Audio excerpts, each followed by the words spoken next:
Hi, so today I want to conclude my study of Plato's Phaedrus. So far we've seen two different views on Eros and two different views on language. This final section of the dialogue basically gives us two different views on techne. Techne means art or craft or expertise. And it means that way that we, in our human civilization, take our accumulated learning about how to make sense of the world and put it in a form that can be handed down and transmitted to the future, such that our civilization and our culture develops. So we're going to look at the ambivalence of that practice in relationship to the inherent needs of human life. And so first I'm going to talk a little bit about techne, then we'll move on to a little discussion of writing, and then I'll end by bringing it back a little bit to the theme of Eros.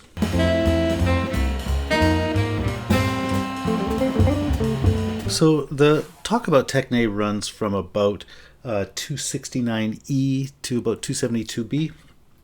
But I want to start immediately before that at 269d, where they've been talking about what it would take to become, good at speaking.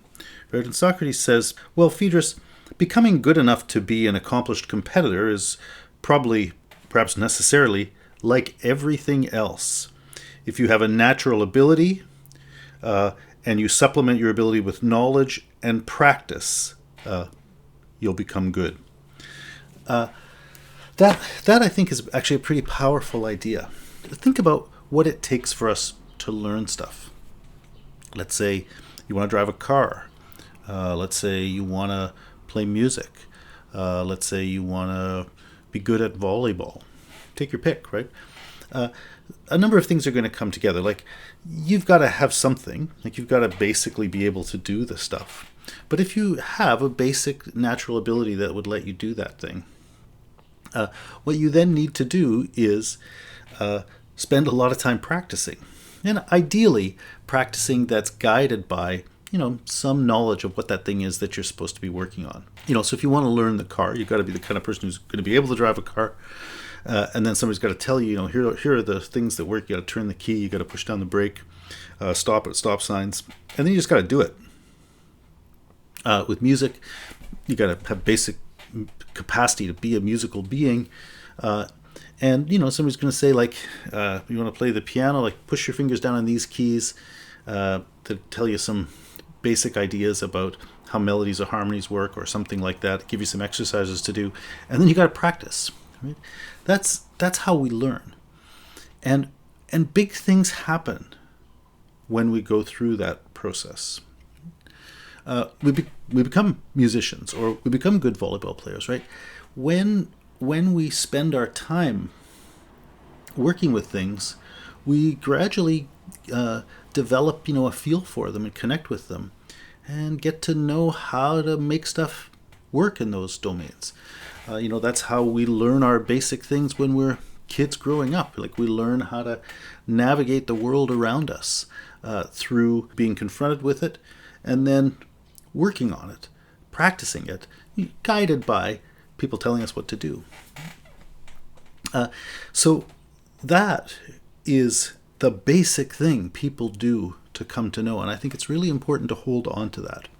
Right? When you're thinking about knowledge and so on in the context of human beings, that's the core thing. We learn how to function effectively in the world, make the relevant discriminations, and behave appropriately through that kind of immersive practice over long periods of time. And that's how we become competent to deal with things, to cope with situations. And that idea of developing competence through practice, that I think is what is captured in the word empiria, as it's used here and in the Gorgias and also in Aristotle, to say, we've become experienced at something. When you're experienced with something, you've developed a kind of competence for engaging with it well. And I want to go back to a passage a little bit earlier still, when they were talking about Thrasymachus. This was 267c. They refer to that mighty Chalcedonian orator. He knows how to inflame a crowd. And once they are inflamed, he knows how to hush them again with his words' magic spell, as he says himself. Right? I just wanted to focus on that and think about what it is that Thrasymachus, as a powerful orator, can do. He knows how to interact with the crowd to get the effects he wants. Whether that's good or bad, it's a kind of knowledge. But it's that kind of knowledge that comes with being experienced with something. And that's a kind of knowledge that's going to be referred to again later at 271b, when they're again, talking about what an orator needs to know. And you need to know how to coordinate each kind of soul with the kind of speech appropriate to it. Right? That's what a good orator can do. That's what a good teacher can do, right? Teacher's a kind of orator. Teacher is someone who's good with persuasive speech, as I was saying before. And if you're good at teaching, it means you're going to be able to judge well the needs of the person you're talking with and figure out, well, what's the best way to talk to them to get them to see the point, right? To make things show themselves, seem in a way that is going to be importantly educative for that person. But that's a kind of know-how, right? That's a kind of developed familiarity with dealing with people, dealing with souls, and dealing with language, where you think, yeah, I know how to talk to people. I know how to communicate well. That's what makes a good teacher. Right? So I want to put that on one side, right? That kind of experiential familiarity we have that makes us competent and powerful, right? That kind of empiria. I want to put that out as a kind of background to then talking about techne, because what is it that a techne really is? Well, a techne basically is when you take that experiential knowledge and you figure out what the basic principles are that are involved in that thing you already know, and you extract them and formulate them in such a way that you could teach them to someone else, right? So they talk about that in various ways throughout here. At 270b, when they're talking about medicine and so on, they say, the thing that's going to let you really know what you're doing is when you grasp the essential nature of the thing you're dealing with, right? And that's part of that process of taking the thing you're familiar with and rendering it into something transmissible.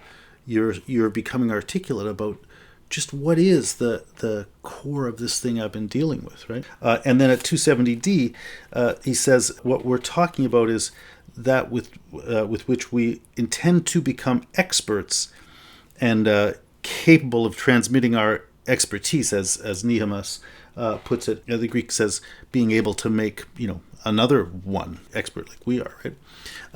Those two passages in 270, B and D, seem to me capture the core of what it means for something to become a techne.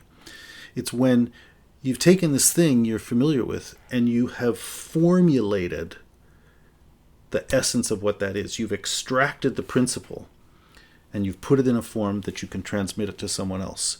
You can now teach it. You can make someone else know the thing that you know. And that relates to the passage that began this section on techne at 269e. Socrates says, using kind of funny language, he says, all the great arts require endless talk and ethereal speculation about nature. The language there, all the translators fiddle around with that, trying to bring out the way Socrates' language sounds like he's kind of mocking something, right? But mocking or not, the thing he says is pretty important. The arts require talking, and they require thinking about understanding nature. And he says this seems to give them their lofty point of view and, as Niehaus puts it, universal applicability. Again, the Greek is not exactly that. It's a place of universal applicability. It's like their complete effectiveness in every way, or something like that. Like it's language that really communicates the kind of comprehensiveness and completion and pervasiveness of the result. But I think that notion of universal applicability is probably close to what he's actually trying to get at, right? So the thing that opening remark says is that to have a thing that's really going to be techne, it only happens in the context of talk, in the context of language. It happens in the context of the ability to reflect on nature for the purpose of trying to grasp what it is, what its principle is. And the thing it produces is a result, a techne, right? That is not just something idiosyncratic and private to you, but something that is a truth that will apply in any situation and therefore can be applied by anyone. Right? So I think that opening remark, even if it's couched in kind of funny language, is actually saying the very thing he says in those subsequent passages I already referred to, right?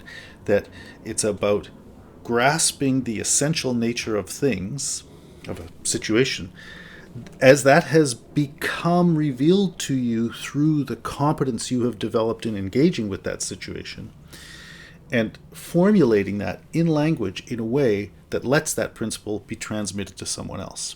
I think that's the core meaning of techne, right? It's really how we render specific and discernible a transmissible lesson about the world we engage with. So I just want to reflect for a moment on how important that is, right? That's very much the basis of our civilization, right? That's why we can do all the things we do. It's because for centuries, or actually for millennia, people worked away at stuff and figured things out that we now don't have to figure out, because they transformed their engaged learning into reproducible lessons that they handed down. So like we don't have to go out and try tasting all the individual plants in the world to find out which ones are healthy and which ones are poisonous, because other people figured that out already, and they've handed down their knowledge to us so that we know what's safe to eat and what's healthy to eat and so on. And those things have been built on generation after generation after generation. And that is why we have chemistry, physics, biology, sociology, psychology, history, take your pick, all of the studies, or especially the very practical ones, engineering, carpentry, plumbing, irrigation, navigation, medicine, right? Those are all techni. Those are all ways in which human experience has been transformed into these little things that can be handed down generation after generation. And that's what we depend on to live the lives that we lead. So these little remarks here in these couple of pages about techne and what it is are so profound. Like, that's very, very much at the heart of what human life is about. You can't get it's techne are how we make a human world for ourselves, right? And so that is a matter of profound importance, and we can do that because we're the kinds of beings who use language. We're the kinds so we can render things into, we can express things, we can render things in words, we can record our experiences in such a way that others can carry them on. And because we're that kind of being that was described in Socrates' great speech, right? We've already seen the truth, right? We have in us the native capacity to approach our world, the world of nature, with the question of truth. And it's because we're that kind of being that science is a possibility for us, that knowledge is a possibility for us, right? So techne, the thing that is like so much the fabric of our human reality, is a direct reflection of those things that Socrates was speaking about in his great speech and in these discussions of equivocation and rhetoric and so on that have been bringing out the nature of language. Okay, with that in mind, I now want to turn to the subsequent discussion of writing, and that will give us an important other perspective on techne. I've just been talking in a way that I hope lets techne appear in its greatness and importance. But now we need to talk in a way that makes it seem different, right? I want to talk now in a way that lets techne be seen from another side. The last big section of the Phaedrus is discussion of writing. And like earlier discussions that came up in the context of language and Eros, this discussion too is introduced by Socrates saying, there's a story I've heard, right? At 274c he says, I can tell you what I've heard the ancients said, though they alone know the truth. However, if we could discover that ourselves, would we still care about the speculations of other people? So I want to note that parallel structure. It's interesting that in the other two cases, when they talked about hearing things from the past, Socrates said, well, we better take seriously those things the wise have said. Here, he takes an interestingly different approach. He refers to things the ancients said that he's heard about, and then he asks, do we need to take those things seriously? What if we could just think them through on our own? So for the moment, I just want to note that distinction. Anyway, from 274c to 277a, he's now going to go through and talk about writing, and that's what I want to focus on. But before getting directly into the text, I want first just to think a little bit about the nature of writing, as it has already come up in this text, right? So I want us just to think, how, as we've read through the Phaedrus so far, have we already seen and thought about writing? So, first and most obviously, Plato's Phaedrus is a written text, so that's what we've been dealing with this whole time. But I'll leave that aside, right? How has it come up in the narrative and so on that we've been presented with? Well, first, we've got Lysias's written speech, right? We later have Socrates referring to the poets who glorify the achievements of the past and teach them to the future. And then we have also made reference to poets, Socrates, Homer, various others along the way. He made reference to politicians who don't want their speeches written down, presumably because they don't want people to be able to go back and check up on them. We talked about the writing down of laws, which was a big issue in Athens at the time of Socrates. Getting the form of laws actually articulated in writing so people could have something to refer to and say, look, I'm doing what I'm supposed to do and you have to judge me by that. We talked about the writing down of a constitution that sets out the basic parameters by which a city is going to be organized, right? We talked about that poetic epigram for the tomb of Midas, which is itself a memorial, right? It's a way of, like those other poetic works that Socrates referred to, it's a way of commemorating and allowing us to remember something. We revisited Lysias's writing when Socrates was saying things like, go back and read to me the beginning again. And we could then check up on the sorts of things that were said, which was something they couldn't do with Socrates' speech. Socrates said, can you remind me what I said? I don't remember. And Phaedrus, I guess, does remember, but they don't have a text they can go and look at as they do in the case of Lysias. And then here in the section we're going to look at, we're going to see there's a reference to a kind of writing in the soul. And there's going to be a reference to people who write down their ideas too. So we'll get to those. But anyway, I wanted to look back at those different things because the dialogue has painted for us a pretty rich picture of what writing is. And I think the references back to Lysias's speech and the references to what politicians do, those are good ones to start with, right? Those ones show that by recording what you've said, you introduce a certain kind of answerability, right? You can go back and check. Did you really say this? Yes, I have proof. It was written down. When you record something, you have a record of it, right? That allows you to continue to engage with it over time. And that's such a powerful, powerful thing. I have recordings of music, and many of them I have listened to surely hundreds of times, possibly even thousands of times in some cases. By listening to these tunes over and over again, I'm able to learn so much from them by, going slowly through something, and maybe it's a matter of, if I'm trying to play something, maybe it's a matter of picking out exactly what was played and learning it. But more likely, it's a matter of gradually gaining familiarity with it. When a song just rushes by the first time, it's great, it's sort of engaging. But it's kind of like those gardens of Adonis they're going to talk about here. You can plant a seed and it grows in 7 or 8 days, it looks nice, and then it's done, right? That's what a live performance is like. You hear a song, you think, it was great, and it's gone.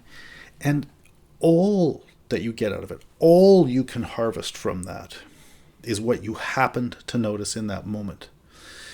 When you have a recording, you listen to things over and over again, and you gradually come to hear what was already happening in the music when it was done, when it was performed, but you didn't get it on your first listen, right? As you listen to things over and over again, you start to be able to hear deeper structures. You realize, that bit of melody they're playing over here, that's a version of a melody they played earlier. And this part of the song is repeating. And when they played it there, they had, the drums and the bass were playing this thing along with it, but now they're doing something different. Or over here, it was accompanied by, the horns, and now the horns aren't there. Like, there are all kinds of things you hear at the level of arrangement, repetition of themes, all kinds of things, compositional elements, performance elements that are not noticeable in the moment. And so if you just think about that, if you think about repeated listenings to music and the effect that has, I think you can really see how powerful it is to have something recorded and how much it allows you to hear things in the music, to engage with the music in ways that are not possible in a performance that just comes and goes in the moment. And then, of course, that same thing is true with, texts. When I read Kant's Critique of Pure Reason or Hegel's Phenomenology of Spirit, I read those passages over and over again, year after year. These are things that I've worked at as a student, trying to get through this and figuring it out. And even in those initial stages, I read the thing through many times and thought, does he mean this? And then I go along a few more pages until I find something that makes it seem, no, he didn't mean that, And I go back and try again. And then maybe that allows me to make sense of something else in the book, and there's this back and forth process of going ahead, going back, and so on. And then I maybe wrote an essay about that where I forced myself to articulate what I was understanding, and that's a big part of the process. And the teacher graded my work, and I was able to look back at my own piece of writing with the teacher's comments, and being able to see my work reflected back through the eyes of that other person was educational. But anyway, that's the earlier reading. But then I've gone on to teach it, and when I teach it, I read it carefully and struggle with it. And I've taught these books many, many times. Hegel and Kant I've taught so many times, and I struggle over those books, trying to understand them. And every time I go back and read them, there's still so much more to learn from them that is possible for me because of all the time I've spent working on them before. And by engaging with that thing deeply, working on it on my own to digest it, and then coming back to that book with my developed perspective, the book is able to use the language of the dialogue, is able to seem different, right? The book shows a different face to me. I am now able to see it in certain ways I couldn't see before because I didn't have the level of engagement that I have now, right? And so recorded texts are so potent, just like the music, because they precisely allow this ongoing dialogue where our developing relationship to them allows us to develop a perspective that gradually allows them to show more and more to us. So those things are huge, right? So I was saying this ability to record that lets you go back and check up on the politician's words or go back and refer to what Lysias actually said to check up on it, right? That's part of that structure of recording, and just trying to bring out here why that is so incredibly powerful. So that's one side of writing in its tremendous importance, right? Tremendous importance for us. It's only because we can record these things that we can grow and develop, right? And indeed, that's that recording of techne that I was talking about too, right? People hand down the learning of past generations, and it's because they recorded them that we don't need to go and do all that again, right? We can move forward from it. So those are the ways that more or less technical texts are valuable for us. But he also makes this remark about poets who glorify past achievements and teach them to the future. I think the poets, they don't hand things down in the form of facts or lessons exactly, but in their stories, in their artistry, they nonetheless show something to us that is extremely educative. And so I just wanted to mark that one out. Maybe not go into it as much, but just mark out that notion of the poetic recording as not just to be conflated with that scientific or technical one, right? But it's another way that writing hands down for us the wisdom of our culture, and it hands down for us ways of seeing, ways of perceiving that we can then re-inhabit and learn from, grow from. Right? So those are some of the ways that writing has already been introduced, and that is so powerful. It's unbelievable, right? But now there's this very interesting little section where they talk about writing, which brings out another side of that, right? So Socrates says, as I said before, he's going to say what he heard from the ancients, and he said, "This is what I've heard. Among the ancient gods of Naucratis in Egypt, there was one to whom the bird called the ibis is sacred. The name of that divinity was Theuth. And it was he who first discovered number and calculation geometry and astronomy, as well as the games of checkers and dice, and above all else, writing." So, first of all, we're in Egypt. Egypt was the place of that pleasant bend, right? The place where things don't seem like what you thought. They seem to be the opposite of what you thought. And here, a divinity, Theuth, is credited with discovering some pretty interesting things. Checkers and dice, and especially writing, right? The very things that the human being, Palamedes, was credited with creating in the Greek stories. Socrates mentioned Palamedes, but he didn't go into it. But when Socrates tells the story, he tells the story of those things as gifts from a god. But notice also what Theuth discovered, right? Number and calculation, geometry, and astronomy, the things that work with that, right? That is like one of those most basic dimensions of the grasp of the good and the true and the beautiful, the ideals that sort of define our experience. So I wonder what that discovering actually is. And that is the real word, right? Hierein. And I think it's worth paying attention to that notion of discover. People often translate it as invent, and it's not unjustifiable as a translation of that word, but I think it really misses the point, right? I don't think Theuth invented number. It's not the kind of thing that can be invented. I think the things that are being talked about here are rightly deemed discoveries. Whereas I think if we were talking about Palamedes, we would have talked about the invention of writing. And, Socrates did talk about those people, who were first sort of making words and why they called certain things manic and then added the T to call it mantic and so on. In Socrates' discussion of language in his great speech, he does make it seem like language is a human fabrication. And at some level that's right? Languages don't grow on trees. People had to make them. But language as such isn't something made. It's a part of our being that we can kind of discover and explore. And I think similarly here, writing, it seems to me, is a possibility inscribed in the nature of things that Theuth maybe discovered. Anyway, I think that distinction between discovering and inventing is worth at least being careful about.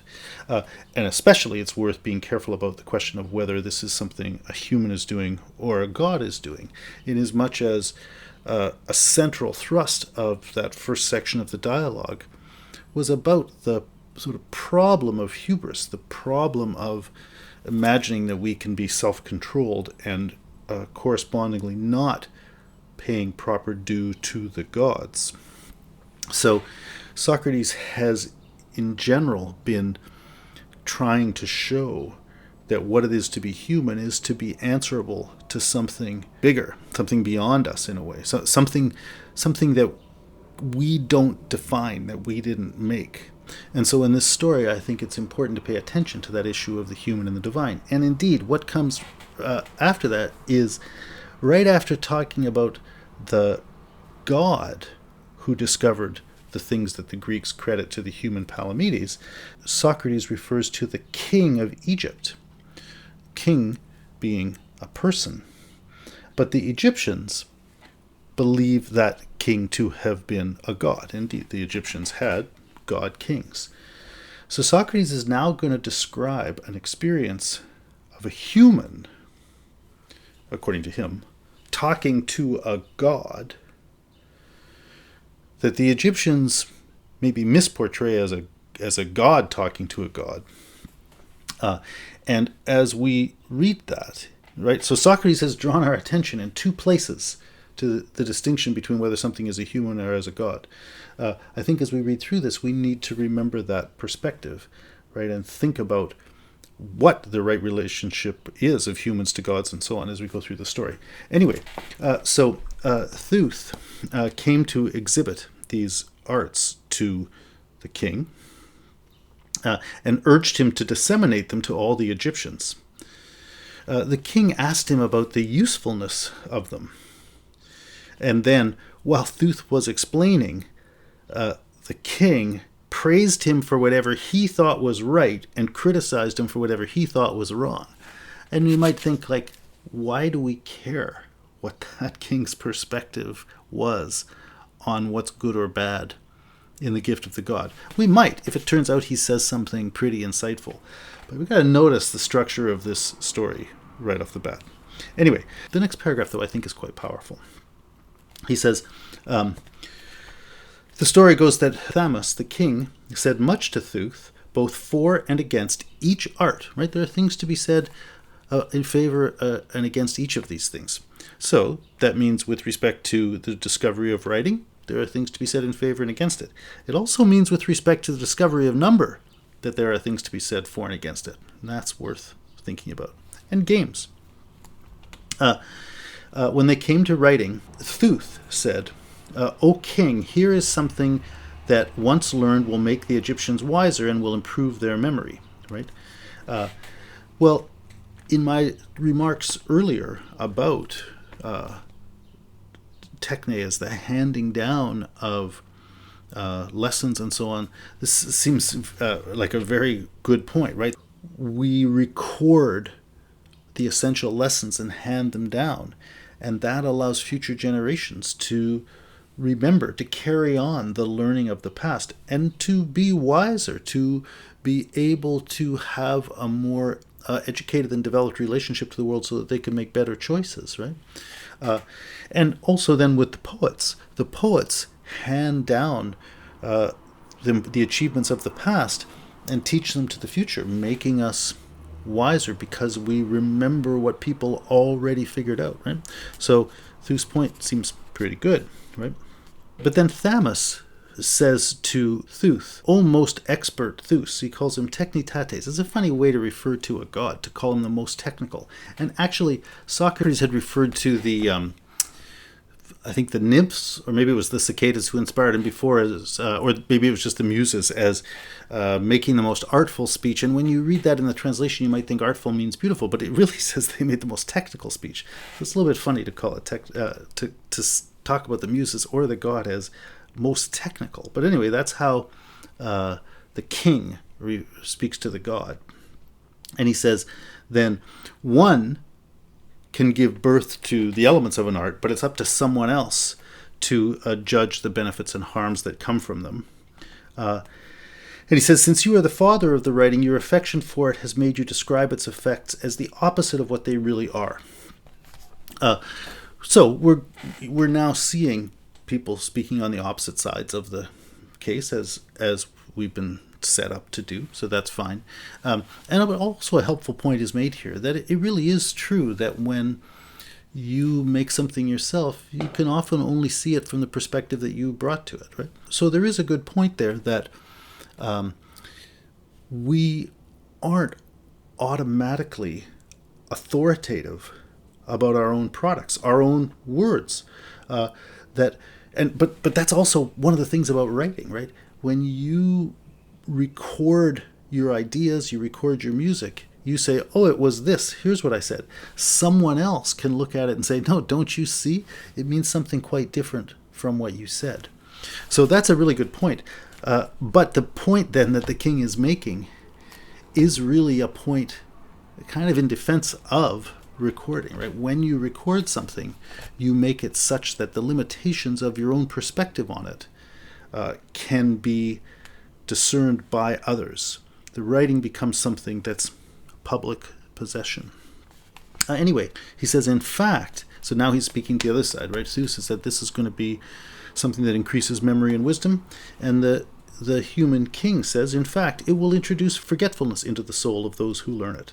They will not practice using their memory because they will put their trust in writing, which is external and depends on signs that belong to others, instead of trying to remember from the inside completely on their own.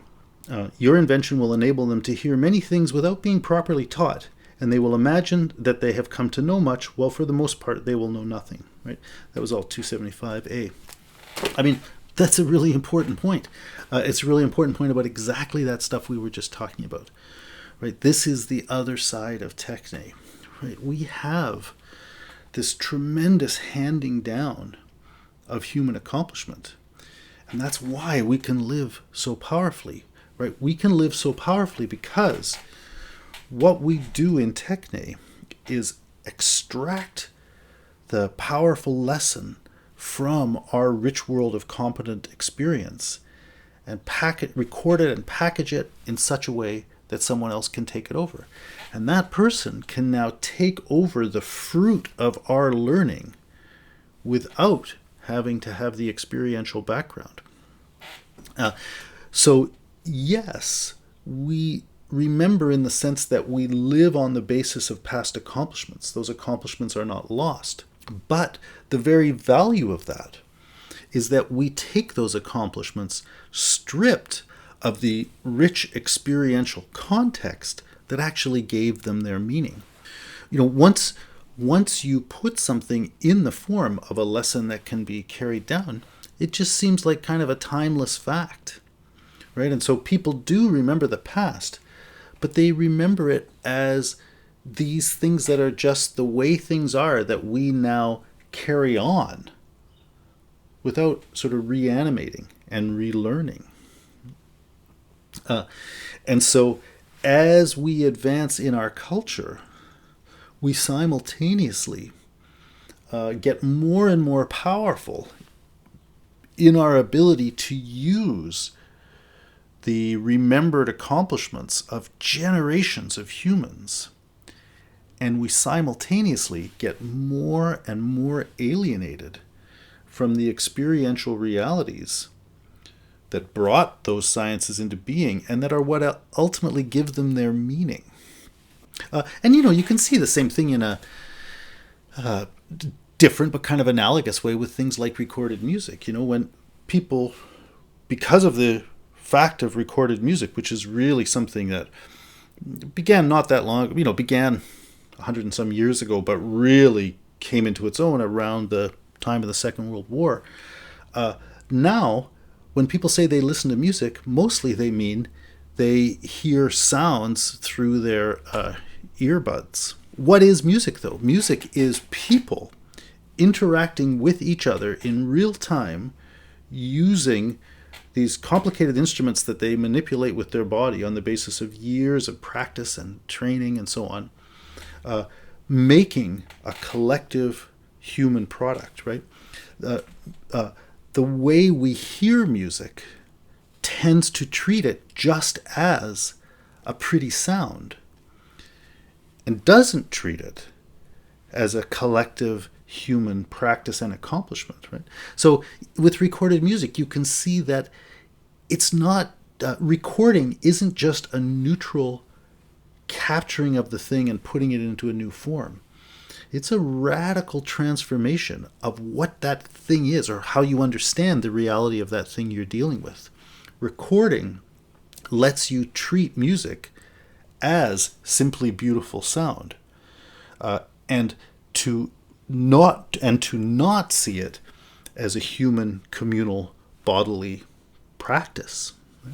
And analogously then with the lessons of the techne, the sciences and all the rest, right? They allow us to treat chemistry, for example, as detachable universal ideas, rather than seeing chemistry as a collective bodily human practice of learning how to interact meaningfully with the natural world for the purpose of learning how to accomplish certain, let's say, human ends or whatever, right? So in both cases, whether it's we're talking about the sciences or music, you can see how recording or writing, as Theuth and Thamus talk about it, how recording or writing very, very powerfully introduces a transformation into our experience of whatever it is we're talking about, the world of our experiential knowledge or the world of language. And it does it in a way that now presents us with an extremely powerful and valuable thing that we wouldn't want to do without, right? That's what makes our human world. But that transformation comes at a big price. It comes at the price of, sort of by necessity, losing connection with what the roots are of the meaning of that thing.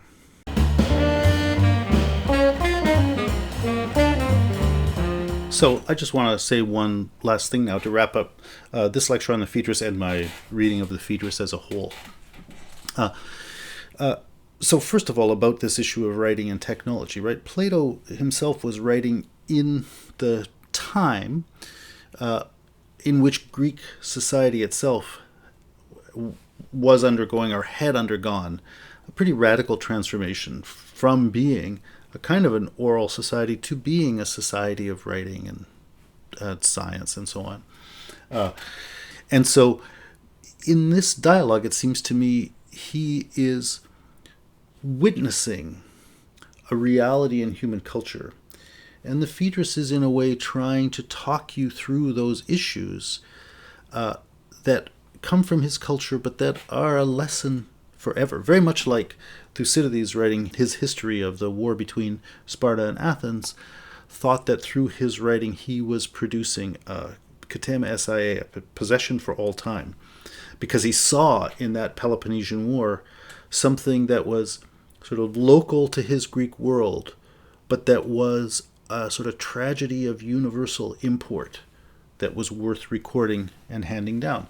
And I think that the Phaedrus is that same thing for Plato. He's witnessing a certain kind of transformation that has been happening in Greek society, and in that local thing, he is seeing a lesson for all time, and so his writing is making that a kind of possession for all time, where we can read it now and still learn the essential things that were on display in the transformations of that world.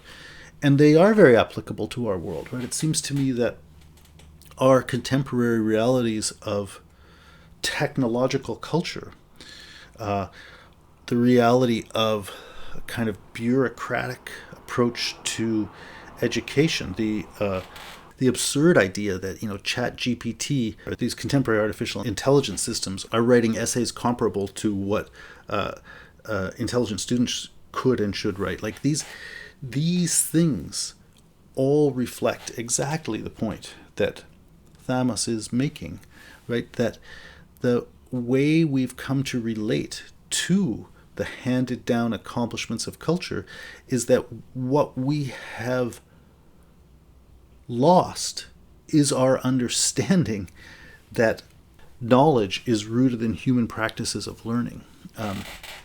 So it's very, it is, that lesson is very relevant. I want to say one other thing about what that lesson is too, right? In the actual dialogue, like they're really talking about the figure of the orator and like these people who can manipulate you with speech and so on, things that are very real. And I think that thinking about that issue is a helpful way to tie together some of these concluding issues about writing with those opening discussions about Eros, right? Because the thing we're getting at here when I'm talking about techne and writing, right, these are the most universal and kind of impersonal dimensions of our experience, right? These are the way we take our personal experience of working with nature and so on and turn it into an impersonal lesson that can be effectively used in every way, everywhere, by anybody, right? So the dialogue has taken us to the most impersonal dimension of our lives, of our culture, but also the very powerful one, right? The domain where we have science, universal truths, all that kind of stuff. But the thing that Socrates was really trying to bring out in talking about dialectic and so on, and about the person who's good at rhetoric, right? The person who knows how to match the right kind of speech to the right kind of soul, right? The thing Socrates is really bringing out there is that rootedness of meaning and of knowledge in the real experience of the individual soul engaging with the world.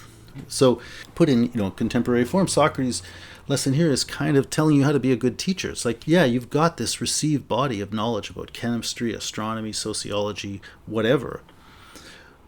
But the whole value of that is the way it's going to be able to speak to that individual soul that's trying to sort of recollect its own inner nature and become good. And so the real job of a teacher is to be able to transform her or his understanding of that material into a meaningful lesson for the student, right? And that's not just a matter of being able to produce a well-ordered speech that records well the principles of the science. Like, we need those kinds of writings. It's good that there are textbooks that lay out in proper systematic form with introductions, statement of the relevant kinds of evidence, organized sequences of argument that show you why this is the conclusion you should draw about how helium works or whatever, right? Yeah, we need those things. That is the recording that makes science. But that by itself is cold and detached, right? And leads to this sort of alienated technological society, right?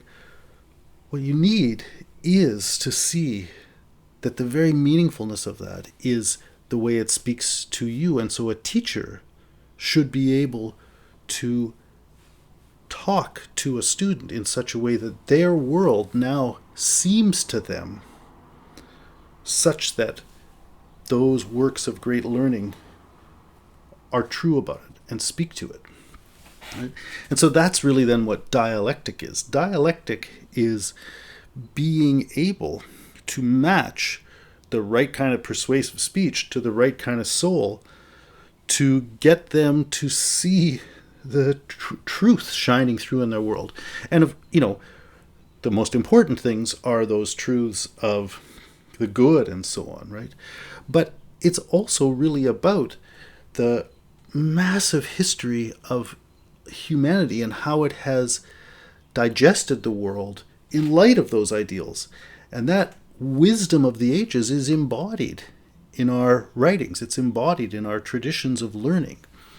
And so bringing a person to a position where they relate to their own higher aspirations and needs is of a piece with the job of bringing to light the weight of the history of learning. And so the point then about Eros and how that's connected to this is Eros is really about the intimate connection between one soul and another.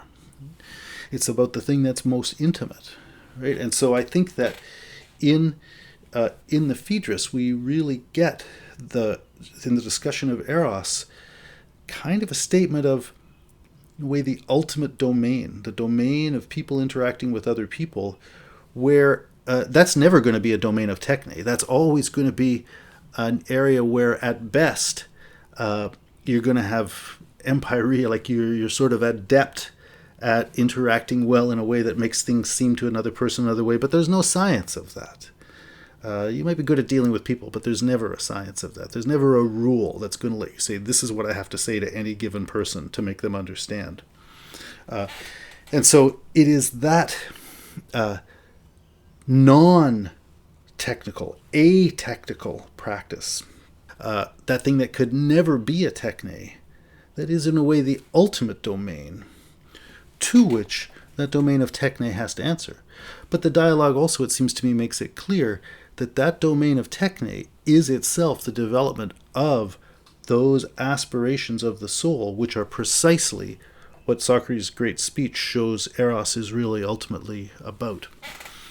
Anyway, so that's my attempt to talk about this dialogue and show how it is like an organism, right? How all the different parts are working together to say something. But you'd never be able to figure that out if you didn't work at understanding the different things that are said along the way, such that you really see the point of it. And in light of the truths, it is able to make appear to you, then see how its organization and structure makes sense. So I hope that's of value to you in your efforts to read the Phaedrus.